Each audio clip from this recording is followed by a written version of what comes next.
முதல்வர் ஏன் சார் செய்தியாளர்களை சந்திக்க மறுக்கிறாரு? செய்தியாளருக்கு அதையும் ஒரு நிமிஷம் இருக்க. செய்தியாளர்களை சந்திக்க செய்தியாளர்கள் யாரையும் பார்த்தும் பயம் இல்ல.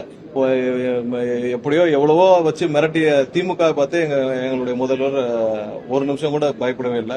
இதெல்லாம் யாருக்குமே பெரிய விஷயமும் கிடையாது. செய்தியாளரை சந்திக்க வேண்டும் என்ற பெஞ்ச் மார்க்கே கிடையாது. ஒரு 7-8 வருஷமா ஒரு சில பேர் அவங்களுடைய சொந்த விளம்பரத்துக்காக அவங்க இருப்பை காட்டுக்கிறதுக்காக ரெகுலரா செய்தியாளர் சந்திப்புன்றது நடந்துச்சு. இந்த செய்தியாளர் சந்திப்புன்றது இந்த 10 வருஷம் மெயின் ஸ்ட்ரீம் மீடியா வந்த பிறகுதானே.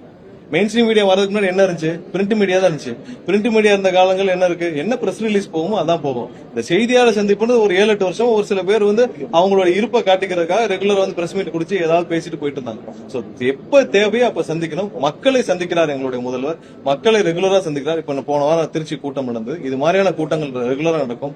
மக்களிடம் பதில் சொல்ல கடமைப்பட்டுள்ள நாங்கள் எங்களுடைய முதல்வர் கண்டிப்பா மக்களை ரெகுலரா சந்திப்பார். செய்தியாளர் சந்திப்புன்ற பெஞ்ச் மார்க் எங்கேயுமே இல்லை. யாருமே செய்தியாளர் சந்திச்சாதான் நீங்க அரசு நடத்தணும்லாம் இல்ல. அப்படிலாம் கிடையாது. எப்பயுமே கண்டிப்பாக என்னென்ன மக்களுக்கு தெளிவுபடுத்த வேண்டுமோ அதை அந்தந்த காலத்துல அன்னன்னைக்கு கண்டிப்பாக தெளிவுபடுத்திட்டு வந்துட்டு இருக்கிறார்.